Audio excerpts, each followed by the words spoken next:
Hello, I'm Colin Bradley. Let me introduce you to the materials I need to produce my watercolour pictures. We've got to start at the beginning, so we're going to start with the drawings. Well, starting right at the beginning, we have to draw our pictures out. Now, this is something I use. This is a sketch pad that I use, and this is ideal for drawing on. Now, let's say we want to do our drawing. Now, I use a B or a 2B pencil to draw with. Now, this is the B. They're all marked on the end. That's a B, and I use that for drawing. I also use a 2B. The idea is that you can erase any marks, anything you don't want, with either a soft eraser, or I have these little erasers on the top of every pencil. So I have to draw, erase, draw, erase. Okay, sharpening your pencils, well, I use normal pencil sharpeners. It's a good idea to actually have them, if you can get hold of them, that contain all the bits and pieces. You don't really want that dropping all over the place, like I've just done over there. Okay, so we've got our drawing. We're going to draw it out, and let me just show you another thing. I've got a double-ended eraser here. Now, you'll see me using that very often during the course of the videos. This end is slightly softer than these soft erasers here, and that's a lot harder. But I won't go into it now. You have to watch the videos to find out how they're all used. Okay, so that's the pencils, that's the drawing done. Now, the thing I'd like to mention to you is this is quite thick. It has to be, and it's ideal for drawing on. It means it won't go through, and you can draw in comfort. But the problem with it is that it is a little bit thick, and for the next operation I'm going to show you, it's better to have a slightly thinner paper. So if you're going to draw with the intention of doing watercolour, a good idea is to draw on perhaps a thinner paper. All right. Now, the idea is that we're going to transfer it to watercolour paper. Just before I do that, this is one I did earlier, folks. Now, this is a line drawing that you'll find throughout all the videos. We give you one of these. So if you don't want to do it yourself, you can use ours. You can download that. Okay, now let me explain to you why I've gone all through this thin paper, line drawings and so on. Eventually, you'll want to put it onto watercolour paper. Now, all the drawing and the rubbing out and all the messing about over here, if that was on your paper, it would start to take away the surface. You can imagine, can't you? Scribble, scribble, rub, rub, scribble, scribble, rub, rub. And then it's not pristine. So I like to do all my work, all my drawing out, all my rubbing out, all my mess ups on paper first. Then I transfer it to watercolour paper. How do you do that, Colin? Well, this is how I do it. I use either a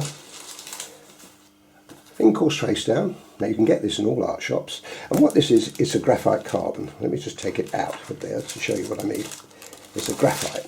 Okay, one side is graphite. And what you do is you place that, get it right out, you place that there, like that, on top of your watercolour paper. And then you put your line drawing on top of that. And then you trace through with a slightly different pencil. I'm using an F here, or you could use an HB. Why do you do that, Colin? The reason I do that is because these are harder and stronger. If you used a B, it produces a thicker line for one thing, and it isn't as sharp. An F or an HB is sharper, and when you come to draw your line across there and transfer it, it transfers really well to your paper. Okay? Right. So that's that. Now, the other thing I do use very often is a carbon. That does exactly the same thing as trace down does. But it's a little bit more permanent. With this you can erase it because it's graphite. With this you can't erase it because it's carbon. But I still prefer, probably old hat, I still prefer to use the carbon to transfer. So we transfer our line drawing. Now, if you look at this, you'll see it's taped down. Several ways you could do that. You can either, let me get all these gadgets out for you to see. I've hidden them up at the moment. There we are. There we are now. You can use masking tape, and you can tape the watercolour paper that way. The only thing about that is this can bubble. Usually when you use watercolour, especially if you're doing the whole wash, as I very often do, over the whole thing, the paper itself can cockle. It can cockle up. And of course when that happens, it does tend to be very distracting. So you need to have it secure. Masking tape can sometimes pull away. The power of the cockling, basically, on here can lift the masking tape off. So recently I've taken to using these. Now this is the one I prefer to use. This is a thin one. And what it is, it's a paper. You can tear it easily, as you can see. And what you have to do is just tear a strip off, wet it. You can either lick it or you can sponge or whatever, and you tape it on. And that's really nice and secure. And although that will cockle and will buckle and bend, once it dries, it goes back to where you left it. Excellent. So this is what I prefer to use. So that's the taping side. What watercolour paper do you use, Colin? Well, actually, there's so many, I can't even go into them all. There's a couple that I use. I use this one, which is a Cotman watercolour paper. This is quite a nice. This is quite a thick one. You see, I haven't got many of these left, so I've used a lot of these. I also use another one, and recently I've got some from Smith's, and I do like this too. So, and this is even thicker than the other one. It doesn't really matter, folks, as long as you use another. There's another one I've just seen that I used here, a Dala Rowney watercolour pad. So there's quite a few, and I do a variety. The thicker the watercolour paper, the less it will bend and buckle. So remember that when you're doing it. So what have we got now, folks? We've got our line drawing sorted out, our sketch pad sorted out, our pencils, our rubbers, and our tapes. So what's the next stage? The next stage is you've got to have watercolour paints. Let me show you them. Now this is the watercolour selection that I'm going to show you next.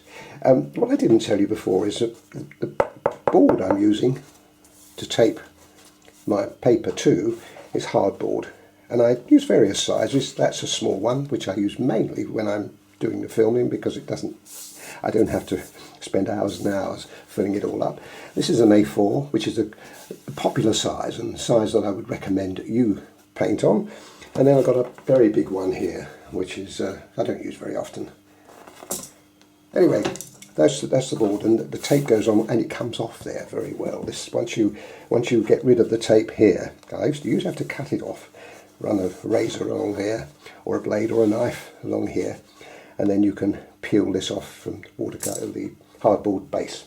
Okay, now what have we got? We've got our watercolours over here. Let me deal with those first. I've got a selection of 24. This is a Cotman. It comes, let me show you a little box, which is very clever. This is how it comes, like that. Let's turn it around the other way so you can see the name. It's Winsor & Newton Cotman watercolours. They're art student quality, they're not artist quality, but they're a very, very good paint, and you'll see me using those a lot. 24 colours, you could argue, will you use them? You can probably see in here the ones I've used, and ones I haven't used very often. I haven't used that one hardly at all. Most of the others, to be honest, I have used at times. So you will find that you will use them all. And the other thing I want to show you is the other paints we've got here. Now, it's always a good idea to have a selection. And the ones I've got are the ones that I use for just extra. You'll see this. I don't have to explain it to you now. You'll see it in use. I've got sap green, lemon yellow, and that's sepia, Chinese white, and Payne's grey. Now, we use those occasionally, and I'll show you as and when I do use them through the videos. The other thing you'll see in here, we've got two lots of palettes. One's got a deep well. Now I use that side when I want to do a wash, a large wash, because this is very narrow. But this is my main palette, the most used one, because it gives me a shallow area, but I can just mix different colours that I want. I never really use more than about 4 of them at any one time, funny enough, in all the work that I do. Anyway, that's a palette, great little palette. And you get these pans are replaceable. Oh, something else I mentioned to you. See this little, I put that on the bottom there, and the reason I put it in because you see here we've got the name, and here we ain't got a name. So if you wanted to replace that and you didn't put something on the back of it, you wouldn't know what it was. You did on that one, you don't on that. Don't ask me why they do it on some and they don't on others. But I think there's 3 or 4 with this on. Anyway, to be safe, it's always a good idea. That's yellow ochre, Y-O, yellow ochre, and the number. So if you want to replace the palette, the pan at any time, you can do so. Now, there's one other beauty of this. Let me just take a few of these out, and then I can show you. You'll see me. Say that I wanted just to use those 6 colours, right? I just put these at this end, and the others I'll either take out or put up there. And then you haven't got so many colours. You're working on a few colours at a time. And it's very rare that I would work on more than, say, that many colours in any one picture. Very rare. So it's a good idea. It's very handy to have these facility that you can interchange and move them around. Okay, let's move on. Paintbrushes. Gosh, you've got a lot there, Colin. That's only a fraction of the ones I've actually got. I've got that many again. The reason I like a lot of paintbrushes is because when you go into painting for the first time, all your brushes are pristine. But there's some of them, let me just show you one. Now that one's pretty old, and it's got kind of worn at the top, and that can be very useful on occasions. Anyway, again, enough of this, but this will all become later on. From 6 is my largest brush I've got here, not counting these flat ones. And then it goes right down 4, 2, 1, 00, 0, all different variety. So it's nice to have a range of brushes. Sable, if you can get them, that's a sable brush. And well, you can get them, but they're a bit pricey. But they are the best brushes you can get. Right, and what are these then? These big berths. Well, if you're going to do a wash, say we were going to do a wash here, the larger brush carves, sorry about that, I caught the camera with my glasses. The larger brush covers very quickly, and you'll see me do that a lot. 1/2-inch brush is very useful, and that can also be used for washing larger areas. You'll see me use them, all of these. Okay, and the other type, I do a sunset, a boat sunset, and I use this for water. You don't believe me? Well, just have a look. So there's my brushes. Now the other thing is I want to show you here is the water. Now my water pot is a posh old water pot, and you can do several things with it. You can either put your paintbrushes up there and let them dry off if you want to. So only the thinner ones don't stay there, look. Well, they do, but they're a bit of persuasion. I must admit I don't use that. Mine always end up on down here. Anyway, and you've also got a filter in here. Look, this is water in here, and I've got a filter in it. And all the muck and bullets go down, sink to the bottom, and you get quite a scum at the bottom when you finish the picture. But the water at the top doesn't remain clean, but it remains scum-free, and it's a great little gadget. If you can get hold of one of them, again, all art shops have got water bottles. You find one that suits you. That I like.